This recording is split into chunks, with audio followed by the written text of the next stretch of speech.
The text message lit up my phone at 11:47 p.m. while I was elbow deep in engine grease, fixing our company van in the garage. Jordan, we need to talk tomorrow. This marriage is over. I've been thinking about divorce for a long time. I'm tired of you. I stared at the screen, wiping my hands on an old rag. 23 years of marriage, and Talia Wells chose to end it with a text message. Not even the courtesy of a face-to-face conversation. Just cold, clinical words on a glowing screen. My name is Jordan Wells, and I own Wells Commercial Cleaning Services here in Millbrook, Ohio. It's not glamorous work, but I built this company from nothing. Started with a bucket, a mop, and a beat-up Honda Civic 15 years ago. Now we have 12 employees, a fleet of vans, and contracts with half the office buildings in town.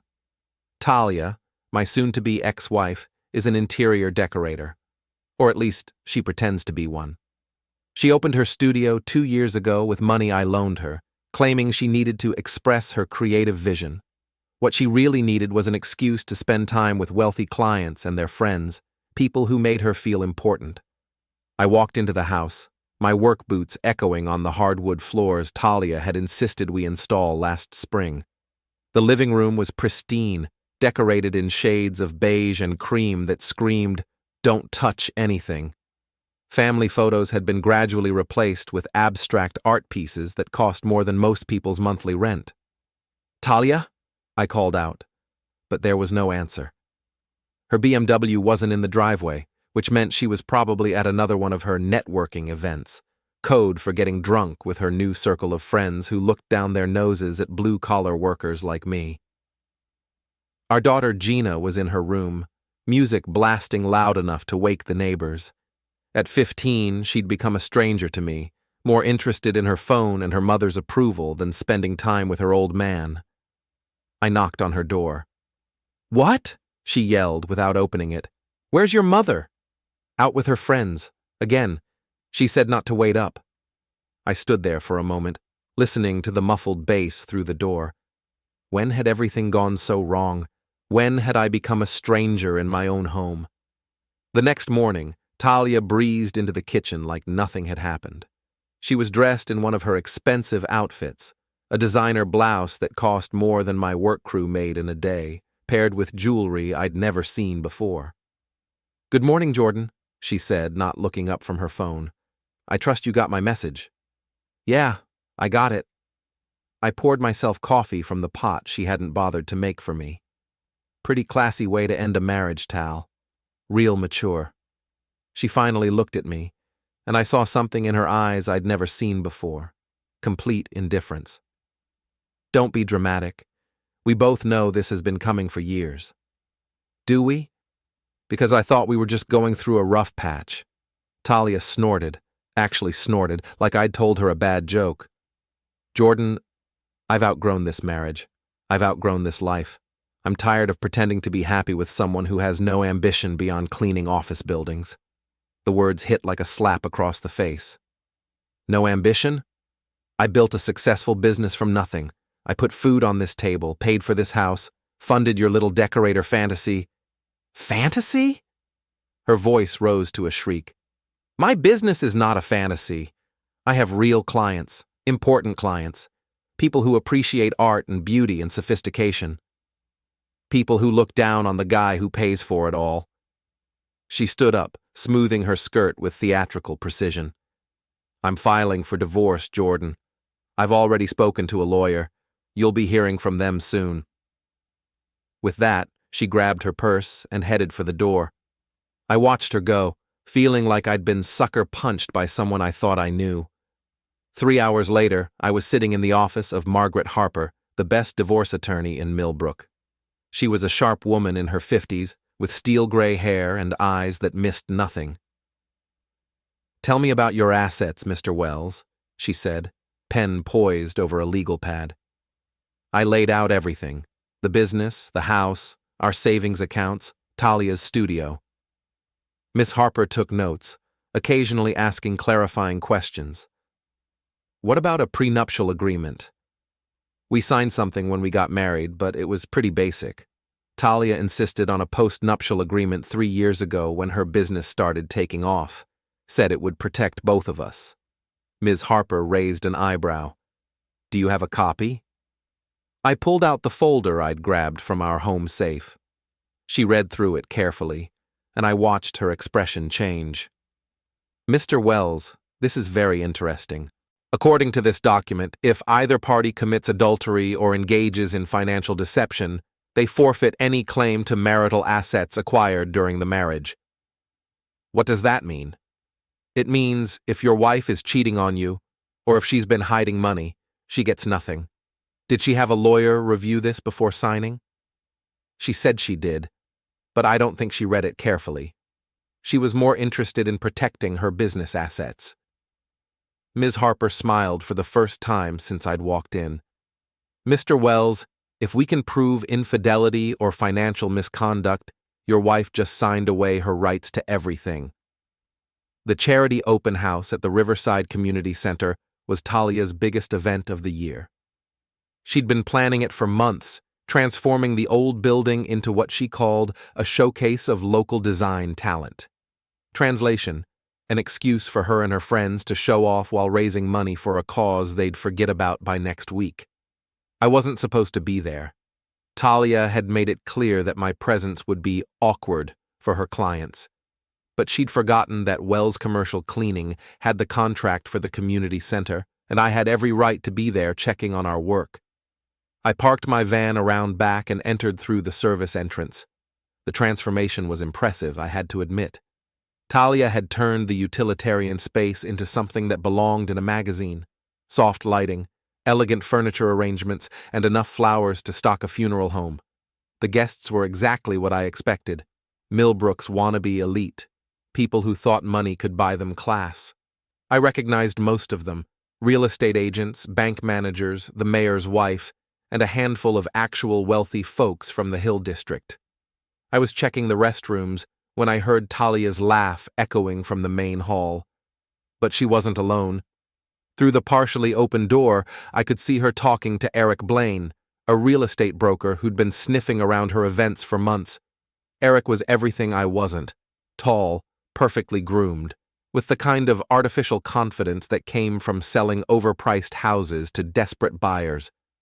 He drove a Tesla, wore suits that cost more than most people's cars, and had the kind of smile that made you want to count your fingers after shaking his hand. Just waiting to cash out, Talia was saying, her voice carrying that fake, sophisticated accent she'd developed since starting her business. The papers should be filed within the week. And he doesn't suspect anything? Eric asked, his hand resting on her lower back in a way that made my stomach turn. Jordan? Please. He's too busy with his little cleaning company to notice what's happening right under his nose. Besides, even if he did, what's he going to do about it?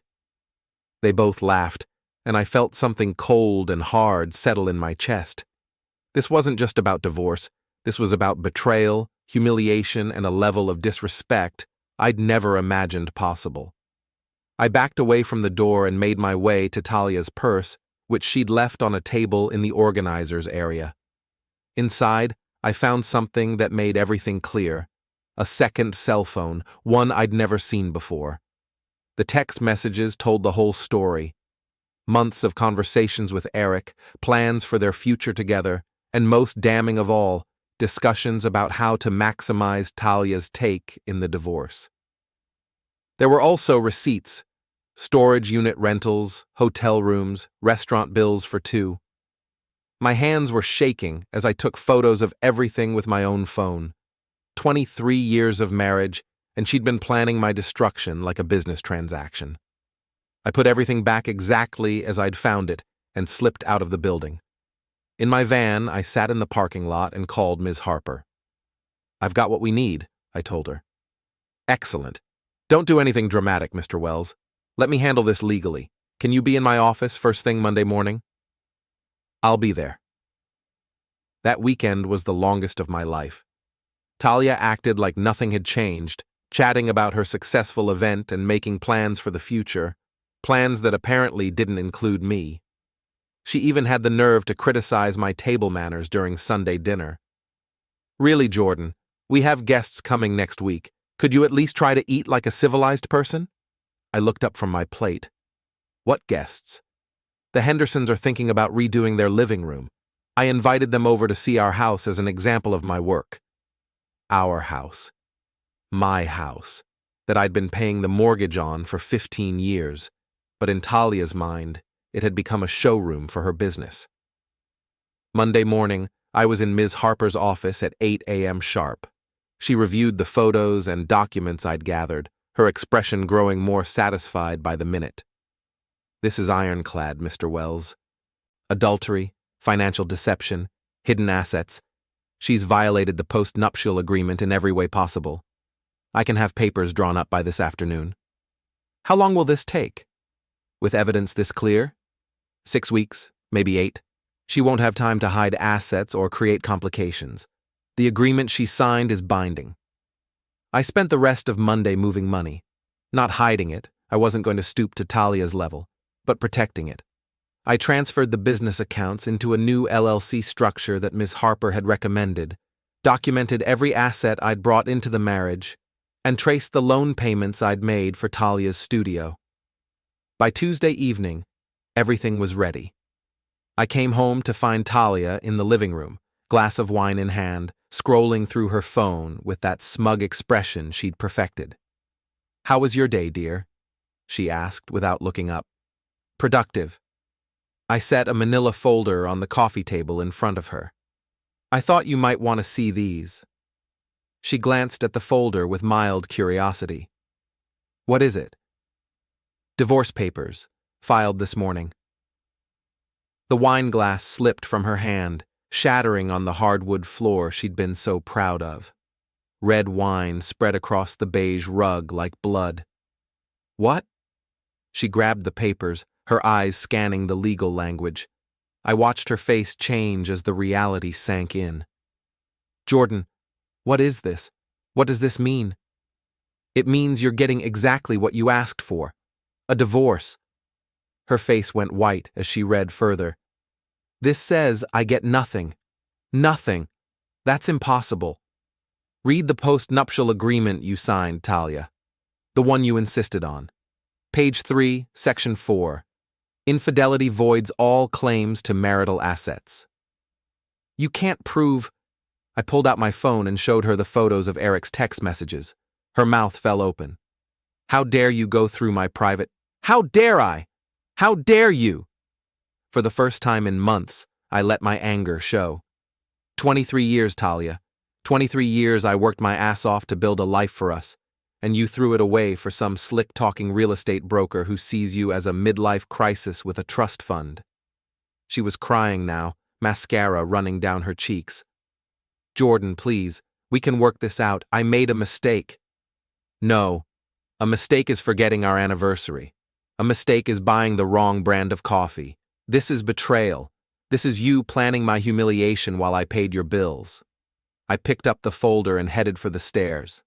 "I'm staying at the Hampton Inn until this is final. My lawyer will be in touch."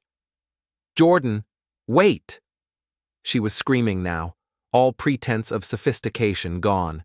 "You can't do this to me. I'll fight this. I'll ruin your reputation. I'll tell everyone what kind of man you really are." I stopped at the bottom of the stairs and turned back to look at her. She was a mess, wine-stained, crying, desperate. Nothing like the poised woman who'd snorted at me 3 days ago. "Go ahead, Talia. Tell them. Tell them how I worked 80-hour weeks to pay for your dreams. Tell them how I never missed a mortgage payment or forgot to put money in our daughter's college fund. Tell them what kind of man I really am." The Hampton Inn became my home for the next 6 weeks.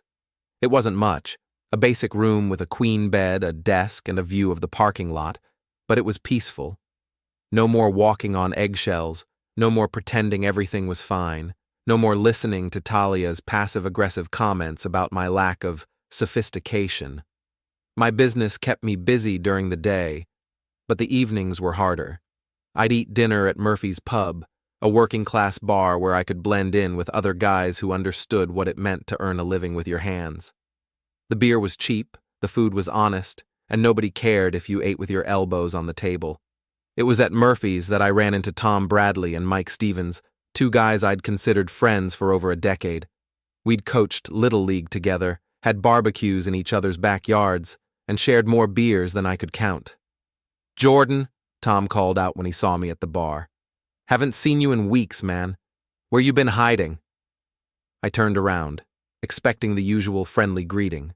Instead, I saw something cold in their eyes, a distance that hadn't been there before. "Hey guys, just keeping busy with work." Mike slid onto the stool next to me, but his body language was all wrong. "Yeah, we heard you've been busy. Heard you've been real busy." "What's that supposed to mean?" Tom leaned against the bar, his arms crossed. "Come on, Jordan. The whole town knows what you did to Talia." I felt my stomach drop. "What I did to her?" "Throwing her out of her own house," Mike said, shaking his head. "Leaving her with nothing. That's cold, man. Real cold." "You don't know what you're talking about." "Don't I?" Tom's voice was getting louder, drawing attention from other patrons. "Talia came to our wives crying her eyes out. Said you found out about some innocent friendship and went nuclear. Filed for divorce without even trying to work things out." "Innocent friendship?" I couldn't keep the bitterness out of my voice. "Is that what she called it?" "She made one mistake," Mike said. "One mistake, and you destroyed her whole life. What kind of man does that to someone he supposedly loved?" I stood up, my hands clenched into fists. The kind of man who got tired of being played for a fool. "So you admit it," Tom said. "You admit you threw away 23 years of marriage because your ego got bruised." The bar had gone quiet around us. I could feel eyes on me, judging me based on whatever sob story Talia had been spreading around town. "You want to know what really happened?" I asked, my voice carrying across the room. "Your friend Talia has been screwing Eric Blaine for months, planning my destruction while I paid her bills. She told me she was tired of me, that she'd outgrown our marriage. She wanted a divorce, and I gave her exactly what she asked for." "That's not," Mike started. "I've got the text messages. I've got the hotel receipts. I've got recordings of her laughing about how stupid I was for not seeing it coming." I threw a 20 on the bar and grabbed my jacket. "But you know what? You're right about one thing. I should have seen it coming. I should have seen that the woman I loved had turned into someone who could betray me without a second thought." I headed for the door, but Tom grabbed my arm. "Jordan, wait. Maybe we—" I shook him off. "No, you made your choice. You chose to believe her version without even asking for mine. That tells me everything I need to know about our friendship." Outside in the parking lot, I sat in my van for a long time, trying to process what had just happened. It wasn't enough that Talia had destroyed our marriage. She was systematically destroying my reputation too, painting herself as the victim while I became the villain. My phone buzzed with a text from Ms. Harper. "Court date set for next Tuesday. Judge reviewed the evidence. This should be straightforward." Straightforward. If only everything else in my life could be that simple. The next few days were a blur of whispered conversations that stopped when I entered a room, former friends who suddenly had somewhere else to be when they saw me coming, and the growing realization that Talia's version of events was spreading through Millbrook like wildfire. Even some of my business clients started treating me differently. Nothing overt. They were too professional for that. But I could feel the change. The easy camaraderie was gone, replaced by a careful politeness that made every interaction feel like walking on broken glass. The worst part was Gina. My daughter had always been closer to her mother, but now she looked at me like I was a stranger. When I tried to call her, she either didn't answer or gave me monosyllabic responses that made it clear she wanted the conversation to end. "Dad, I can't talk right now," she said during one particularly painful call. "Gina, I know your mother has been telling you things. She doesn't need to tell me anything. I can see what you did to her. She's living with Aunt Rebecca now because you took everything. That's not what happened. Isn't it? Mom said you hired some shark lawyer to make sure she got nothing. She said you've been planning this for months." The irony was so thick I could taste it. Talia had been planning my destruction for months, but somehow I was the calculating villain in this story. Sweetheart, there are things you don't understand. I understand enough. I understand that you destroyed our family because you couldn't handle Mom being successful. The line went dead, and I stared at my phone for a long time. Talia hadn't just taken my marriage and my reputation. She was taking my daughter, too. The courthouse was an imposing brick building that had been watching over Millbrook for nearly a century. As I walked up the steps with Ms. Harper, I could see Talia and her lawyer waiting near the entrance. She was dressed in black, playing the grieving victim to perfection. Eric was there, too, standing close enough to Talia to make his support obvious, but far enough away to maintain plausible deniability. When he saw me, he had the nerve to nod like we were old friends. "Remember," Ms. Harper said quietly, "let me do the talking. This should be over quickly." Inside the courtroom, Judge Patricia Morrison presided with the no-nonsense efficiency of someone who'd seen every kind of domestic drama imaginable. She reviewed the case file while we took our seats, her expression giving nothing away. "This is a petition for divorce filed by Mr. Jordan Wells against Mrs. Talia Wells," she began. "I've reviewed the evidence submitted by both parties, including the post-nuptial agreement signed in 2021. Mrs. Wells, do you dispute the authenticity of this agreement?" Talia's lawyer, a nervous-looking man named David Chen, stood up. "Your Honor, my client signed that document under duress and without proper legal representation." "The document shows it was notarized and witnessed," Judge Morrison replied. "There's also a signed statement from Mrs. Wells acknowledging she had the opportunity to seek independent counsel. Do you have evidence of duress?" "Well, no, Your Honor, but—" "Then we'll proceed. Mr. Wells, your attorney has submitted evidence of adultery and financial deception. Mrs. Wells, do you dispute these allegations?" Talia stood up, tears streaming down her face. "Your Honor, I made a mistake. I was lonely and confused, and I made one terrible mistake. But I never meant for it to go this far." "Mrs. Wells, the evidence shows months of deliberate deception, including hidden bank accounts and secret communications. This goes well beyond one mistake."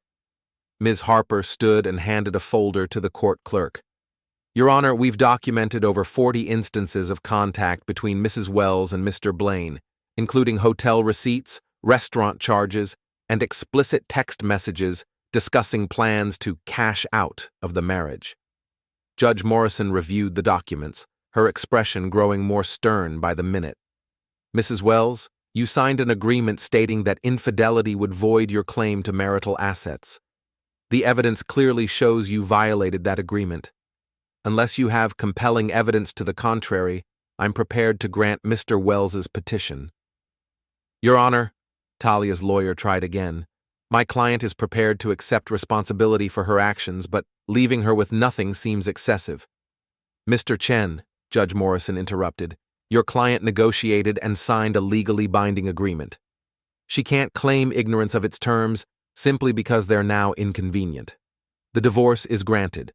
All marital assets remain with Mr. Wells as specified in the post-nuptial agreement. Mrs. Wells retains her personal property and any assets she brought into the marriage." The gavel came down with a finality that echoed through the courtroom. 23 years of marriage ended in less than an hour. Outside the courthouse, Talia was waiting for me, her face a mask of rage and desperation. "You bastard!" she hissed, loud enough for everyone on the courthouse steps to hear. "You destroyed my life over nothing." "Over nothing?" I stopped walking and turned to face her. "You cheated on me for months. You planned to take everything I'd worked for while laughing about how stupid I was. That's nothing? It was just physical. It didn't mean anything. Then why didn't you come to me? Why didn't you try to work on our marriage, instead of sneaking around behind my back?" She had no answer for that, so she tried a different approach. "What about Gina? What am I supposed to tell our daughter?" "Tell her the truth." Tell her that actions have consequences. Tell her that when you betray someone who loves you, you lose the right to their protection. Eric chose that moment to step forward, his hand on Talia's shoulder like he was claiming territory. "I think you've said enough," he said, his voice carrying the kind of artificial authority that came from selling houses to people who couldn't afford them. I looked at him for a long moment, this man who'd helped destroy my family. He was handsome in a generic way, with perfect teeth and hair that never moved, the kind of man who looked good in a suit but had probably never worked a day of manual labor in his life. "Eric Blaine," I said, loud enough for the crowd of onlookers to hear, "the man who specializes in breaking up homes instead of selling them." His face flushed red. "You don't know what you're talking about." "Don't I? How long have you been planning this? Did you target my wife specifically, or was she just convenient?" "Jordan, that's enough," Talia said, but I wasn't done. "Tell me, Eric, what's your success rate? How many marriages have you destroyed in the name of true love?" He stepped closer, trying to intimidate me with his height advantage. "You need to back off, old man." "Old man." The words hit me like a slap, and something inside me snapped. Before I could think about it, my hand shot out and connected with his perfectly sculpted face in a slap that echoed off the courthouse walls. Eric stumbled backward, his hand flying to his cheek. The crowd gasped, and I heard someone say, "Holy shit, did you see that?" "Jordan!" Talia screamed, but I was already walking away. "Next time you want to destroy someone's life," I called over my shoulder, "make sure they don't have 20 years of construction work in their hands." Ms. Harper caught up with me in the parking lot, her face a mixture of concern and amusement. "That wasn't smart," she said. "No, but it felt good." "Well, it's done now. You're officially divorced, and you kept everything that matters. Try not to assault anyone else, okay?" I drove back to the Hampton Inn in a daze, the reality of my situation finally sinking in. I was free, but I was also alone. My marriage was over, my reputation was in ruins, and my relationship with my daughter was hanging by a thread. That evening, I sat in my hotel room and made a decision. If Talia wanted to play games, if she wanted to destroy my reputation while playing the victim, then maybe it was time to stop being the nice guy. Maybe it was time to show this town exactly what kind of man Jordan Wells really was. 2 weeks after the divorce was finalized, Millbrook's annual Founders' Day block party gave me the perfect opportunity to set the record straight. The entire town would be there. Families, business owners, city officials, and most importantly, all the people who'd been whispering about me behind my back. I spent those 2 weeks preparing, gathering every piece of evidence I had and organizing it into a presentation that would leave no doubt about what had really happened. Phone records, bank statements, hotel receipts, text messages, everything that painted the true picture of Talia's betrayal. The block party was held on Main Street, with food trucks, live music, and speeches from local dignitaries. I arrived early and found the perfect spot near the main stage where everyone could see and hear me clearly. Talia was there, of course, playing her role as the wronged woman to perfection. She was surrounded by her circle of supporters, all nodding sympathetically as she no doubt spun another version of how I'd destroyed her life. Eric was there too, staying close to Talia, but trying to maintain a low profile. The bruise on his face from our courthouse encounter had faded, but I noticed he kept his distance from me. Even Gina was there with some of her friends, pointedly ignoring me when our eyes met across the crowd. It hurt to see the coldness in her expression, but I knew that was about to change. Mayor Henderson was in the middle of his annual speech about community values and supporting our neighbors when I made my move. I walked up to the stage and tapped him on the shoulder. "Excuse me, Mayor, but I'd like to say a few words about community values." He looked confused but stepped aside. I took the microphone and looked out at the crowd of familiar faces, people I'd known for years, people who'd judged me without knowing the facts. "Good evening, everyone. For those who don't know me, I'm Jordan Wells. I own Wells Commercial Cleaning, and until recently, I was married to Talia Wells. A murmur went through the crowd. I could see Talia pushing through the people, trying to get closer to the stage. I know there's been a lot of talk about our divorce, I continued.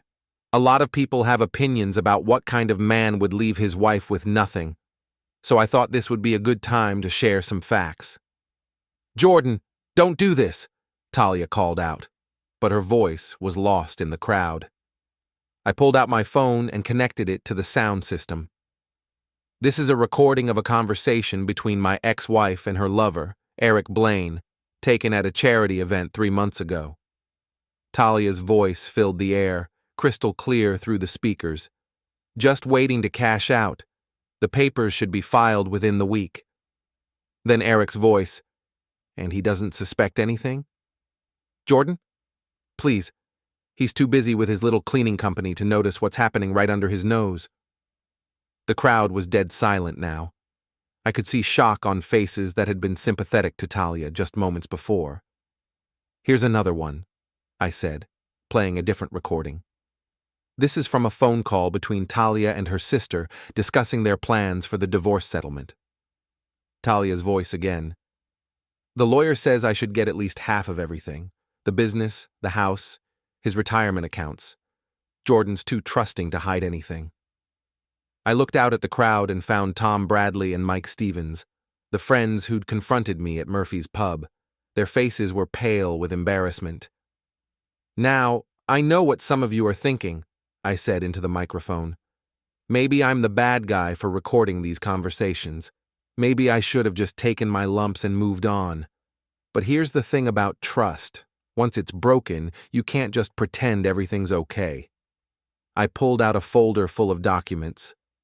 Hotel receipts dating back 8 months. Bank statements showing secret accounts. Text messages planning my humiliation while I paid the bills for her business. Talia had reached the front of the crowd now, tears streaming down her face. Jordan, please stop this. Think about Gina. I am thinking about Gina, I replied. I'm thinking about what kind of example we're setting for her. I'm thinking about whether she should learn that betrayal has consequences, or that she can destroy people's lives and play the victim when it backfires. I found my daughter in the crowd. She was staring at me with wide eyes, finally hearing the truth she'd been shielded from. Gina, sweetheart, I know your mother has told you I'm the villain in this story, but I want you to hear something. I played one more recording. Talia talking to Eric about their future together. Once the divorce is final and I get my settlement, we can start fresh. Maybe get a place in the city, away from all this small-town nonsense. Gina will adjust. Kids are resilient. The crowd was getting restless now, murmurs of anger and disbelief rippling through the gathering. I could see people looking at Talia with very different expressions than they'd had an hour ago. You want to know what kind of man I am? I said, my voice carrying across the silent street. I'm the kind of man who worked 80-hour weeks to build a life for his family. I'm the kind of man who never missed a mortgage payment or forgot to put money in his daughter's college fund. I'm the kind of man who believed that marriage meant something. Eric was trying to push through the crowd toward Talia, but people weren't making room for him anymore. Someone in the crowd shouted, "Home wrecker!" and others began to nod in agreement. I'm also the kind of man who doesn't let people walk all over him, I continued. When someone betrays my trust, lies to my face, and tries to destroy everything I've worked for, I fight back. Not with violence, not with revenge, but with truth. I disconnected my phone from the sound system and handed the microphone back to Mayor Henderson, who looked like he'd rather be anywhere else. That's all I wanted to say. Thank you for listening. As I walked away from the stage, the crowd parted in front of me. Some people nodded respectfully, others looked ashamed of how they'd treated me.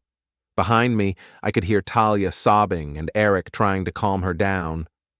But the most important moment came when Gina broke away from her friends and ran after me. Dad! Dad, wait! I stopped and turned around. My daughter's face was streaked with tears, but for the first time in months, she was looking at me like I was her father again. I'm sorry, she said, throwing her arms around me. I'm so sorry. I didn't know. Mom told me. I know what she told you, sweetheart, and I understand why you believed her. She's your mother. But she lied. About everything. I held my daughter close, feeling like I'd gotten the most important thing back. People make mistakes, Gina, even people we love, but that doesn't mean we have to keep paying for their mistakes. Over Gina's shoulder, I could see the crowd dispersing. Talia was surrounded by a much smaller group now, mostly people who looked uncomfortable and were probably planning their exits. Eric was nowhere to be seen. Tom Bradley approached us hesitantly, his hands shoved deep in his pockets. Jordan, we owe you an apology. We should have listened to your side before. It's okay, Tom. You were trying to help someone you thought was hurting. I can't fault you for that. Can we buy you a beer sometime? Talk this through? I looked at him for a long moment, then nodded. Yeah, I'd like that. As we walked away from the chaos behind us, Gina looked up at me with a question in her eyes. What happens now, Dad? I thought about it for a moment. Now we move forward. We rebuild what was broken, and we do it the right way this time. What about Mom? Your mother made her choices, sweetheart. Now she has to live with the consequences. But that doesn't mean you have to choose sides. She's still your mother, and I'll never try to change that. We reached my van, and I helped Gina into the passenger seat. As I started the engine, I caught a glimpse of Talia in the rearview mirror. She was standing alone now, her carefully constructed victim narrative in ruins around her feet. I felt a moment of something that might have been pity, but it passed quickly. She'd made her bed with Eric Blaine and her web of lies. Now she could lie in it. Dad? Gina said as we drove away from the block party. Yeah? I'm proud of you. For fighting back. For telling the truth. I reached over and squeezed her hand. Thanks, sweetheart. That means everything to me. As we drove through the streets of Millbrook, I realized that for the first time in months, I felt like myself again. Not the villain in someone else's story, not the victim of someone else's betrayal, but Jordan Wells, a man who'd built something from nothing and wasn't afraid to defend it. The next morning, I moved out of the Hampton Inn and back into my house. Our house. The house I'd worked 15 years to pay for, that Talia had tried to take away from me. I spent the day removing all traces of her designer touches, the expensive art, the uncomfortable furniture, the pretentious accessories that had turned my home into a showroom. In their place, I put back the comfortable furniture we'd had before, the family photos that had been banished to closets, the things that made a house feel like a home. By evening, the transformation was complete. Gina came over with a pizza, and we ate dinner at the kitchen table like we used to when she was little. It feels like home again, she said, looking around the familiar space. That's because it is home. It always was. My phone buzzed with a text message. It was from Ms. Harper. Heard about your speech at the block party. The whole town's talking about it. Well played, Mr. Wells. I smiled and put the phone away. Let them talk. For the first time since this whole mess started, they'd be talking about the truth. 3 months later, I was in my office when my secretary buzzed me. Mr. Wells, there's a woman here to see you. Says her name is Jennifer Walsh, and she's interested in our services. Send her in. Jennifer Walsh was about my age, with kind eyes and a genuine smile that reminded me what authentic looked like after months of dealing with Talia's artificial sophistication. Mr. Wells, I'm opening a new restaurant downtown, and I need a reliable cleaning service. Several people recommended your company.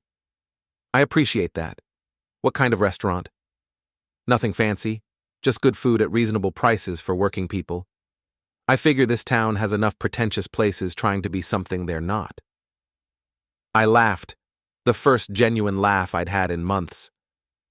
I think you'll fit right in here, Ms. Walsh.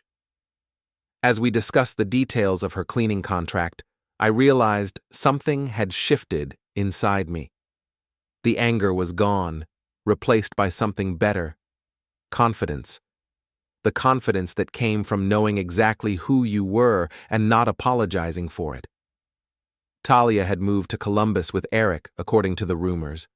Her interior design business had collapsed after the block party revelations, and most of her former friends had quietly distanced themselves. Gina visited her occasionally, but she lived with me now, in the house that had always been our real home. I never saw Talia again after that night at the block party. She'd gotten exactly what she'd asked for: a divorce and a fresh start with her lover. The only difference was that she'd discovered what I'd known all along: actions have consequences, and betrayal comes with a price. 6 months after the divorce, I was having dinner with Gina when she brought up something that had been on my mind too. "Dad, do you ever think about dating again?" I considered the question carefully. Maybe someday, when I meet someone who understands that trust is earned, not given. Someone like Ms. Walsh? I looked at my daughter with surprise. "What makes you say that?" "I've seen how she looks at you when she comes by the office, and how you look at her." "We're just friends, Gina." "For now. But Dad, when you're ready, I think she'd be good for you. She's real, not like—" She didn't finish the sentence, but she didn't need to. That night, after Gina had gone to bed, I sat on my front porch and thought about the past year. I'd lost a marriage, but I'd kept my dignity. I'd lost some friends, but I'd kept the ones who mattered. Most importantly, I'd kept my daughter's respect and my own self-worth. Talia had tried to destroy me with her betrayal, but in the end, she'd only made me stronger.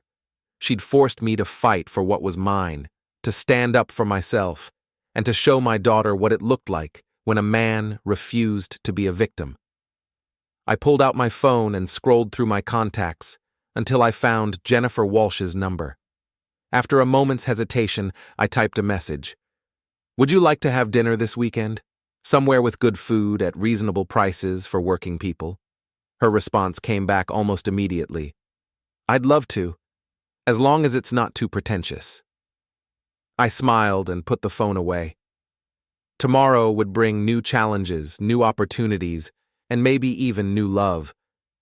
But tonight, I was content to sit on my own front porch, in front of my own house, knowing that I'd fought for what mattered and won. Talia had wanted a villain, and in the end, I'd given her exactly what she'd asked for, but not the kind of villain she'd expected, not someone who'd roll over and accept defeat.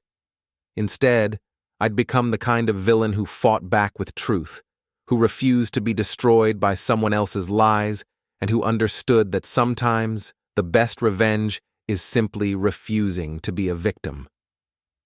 The last I heard, Eric had moved on to another woman, leaving Talia to face the consequences of her choices alone. It seemed fitting somehow, a woman who'd destroyed one relationship through betrayal, finding herself betrayed in turn. But that was her story now, not mine. My story was just beginning again, and this time I was writing it myself.